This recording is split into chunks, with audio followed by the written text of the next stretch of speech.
2012. Steve Jobs had passed away about a year ago, but his legacy lived on in the newest at the time iPhone, the iPhone 5. One might argue this was the last pure iPhone. It ran iOS 6 and focused on functionality over all else. Hey, how's it going? I'm Josh from 91 Tech, and today we're taking a look at the last iPhone from the Steve Jobs era, the iPhone 5. How does it hold up in 2019?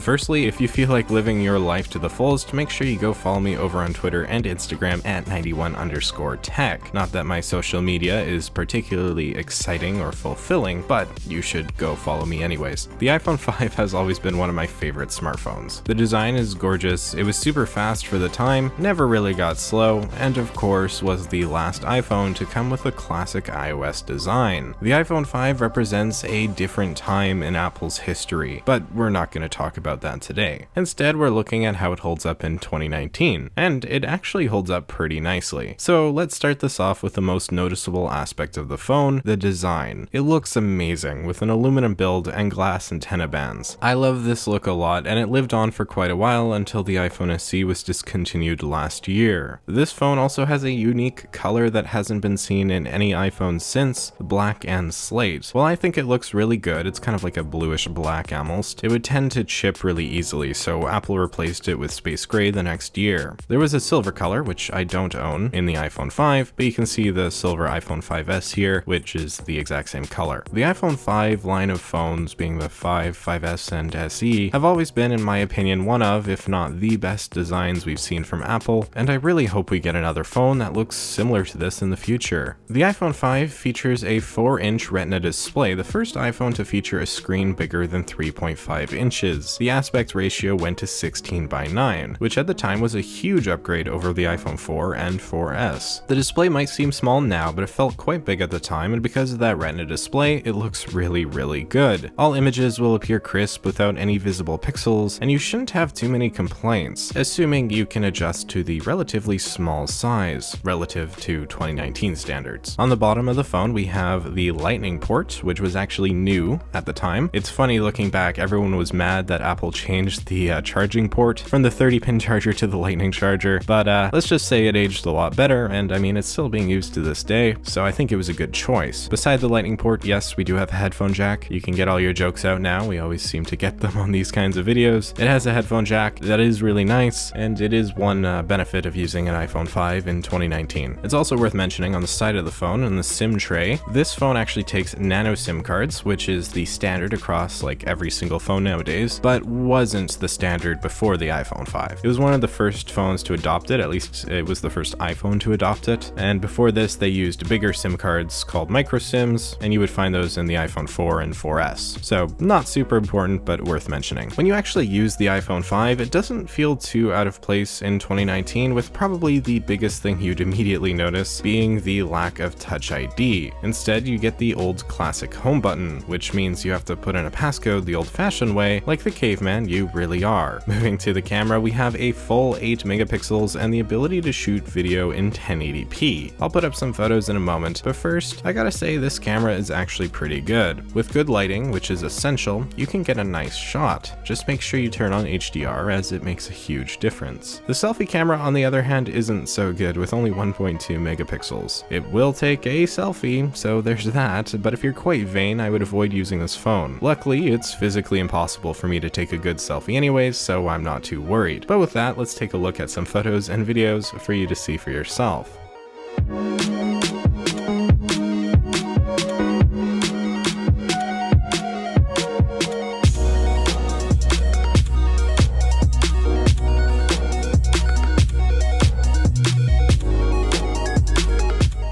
This is being filmed on the iPhone 5 in 1080p at 30 frames per second.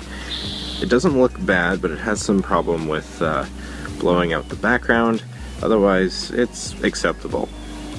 The battery life of the iPhone 5 isn't its strong suit. Most of these phones have been used quite heavily over the years, and as a result the batteries have been significantly degraded. If you put a new battery in there, which isn't too hard to do, it'll feel like new and last you the day, no problem, but otherwise you might need to keep a charger nearby for day-to-day use. Not that you're probably using the iPhone 5 anymore, but we are talking about using it in 2019, and unfortunately poor battery life is something you'll likely have to deal with. Spec-wise, the iPhone 5 actually really starts to shine, especially compared to the year-older iPhone 4S. It has Apple's A6 chipset and 1 full gigabyte of RAM. This phone felt fast on every single version of iOS it ran, even on iOS 10, which is what it's updatable to. This is an impressive piece of hardware because it actually feels pretty good in 2019, and because it runs iOS 10, it can run most current versions of apps on the App Store, including YouTube, Facebook, Instagram, which is really crazy considering this phone is from 2012. Unfortunately, this support probably won't last for too long, as iOS 13 will be coming out, and with that, the minimum required version of iOS for most apps will probably go up to iOS 11. And not all apps do run the most current version on the iPhone 5, like Twitter, but you can always download the latest compatible version, assuming you've downloaded it at some point on your Apple account. On iOS 10, this thing doesn't particularly fly, but it is fast enough to use day to day without too many issues. It's also super easily downgradable to iOS 8 if you want to do that, and I've done a video explaining how to do that a while ago, so if you want to watch that, I'll put a link in the description. On iOS 8, it feels pretty good, and it definitely feels more retro. The slide to unlock is back, we have the old control center. It looks a lot more like iOS 7, even though it isn't, and while I wish we could go to iOS 6 on this device, at least fully onto iOS 6, we really can't. The closest you can get is by dual booting. You can do dual booting if you're jailbroken, and I'll let you look into that if you'd like, but regardless, there is no way to get all the way back to iOS 6 unless you actually have an iPhone 5 still on iOS 6, like I do, right here. It's pretty cool to use this thing on iOS 6, but iOS 6 doesn't have too much relevance on 2019 on the iPhone 5, as you're probably not going to be able to use it, but if you're more interested, I did do a video on iOS 6 back in I think December, so I'll post a link to that video in the description, and if there's any interest, maybe I'll do another one in the future here. The iPhone 5 is one of my favorite iPhones ever, just because not only was it the last Steve Jobs type phone, it did a lot of things right. From the lightning ports to the general design that was used all the way up till 2018, because that's when the iPhone SE was discontinued, the iPhone 5 felt futuristic, and it also was just really good design. This is a phone that was almost perfect. In fact, I've called it the best iPhone before in a video from last year, and while I wouldn't say that anymore, I think I give that title to the iPhone 5S for many reasons I've gone over. It's still up there in my books. Of course it's nostalgic, but it also just doesn't feel like a 2012 smartphone. There are still people using these out there for a reason. It's held up super well, and overall the iPhone 5 is absolutely usable in 2019. Not that you should necessarily go out of your way to get one and use it, but